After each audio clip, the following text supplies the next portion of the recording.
Əli əleyhissalam insan barəsində belə deyir. Buyurur ki, dəvauka fika ma tubsiru, vədauka minka ma təş'uru. Buyurur ki, ey insan, sən elə kəssən ki, sənin dərman sənin özündədir, amma sən görmürsən. La tubsir. Sən xəbərdar deyilsən özündən. Sən özünü tanımırsan və xəstəlik də sənin özündəndir. Ma təş'uru. Yəni sən hiss eləmirsən onu. Sən onu dərk eləmirsən ki, xəstəlik də sənin özündəndir. Sonra Həzrət çox möhtəşəm bir məsələyə toxunur. İnsan barəsində ən mükəmməl sözlərdən birini deyir. Ətəz'amu ennəkə curmun səğirun və fikə intəval aləmulk əkbəru. Həzrət buyurur ki, sən elə güman edirsən ki, curmun səğirun, sən kiçik bir cisimsən, sən balaca bir şey, sən ancaq cisimdən ibarətsən, sən belə düşünürsən.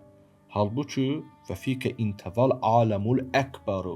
Halbuki səndə böyük aləm səndə bükülüb. Yəni sən böyük bir aləmi ehtiva eləyirsən.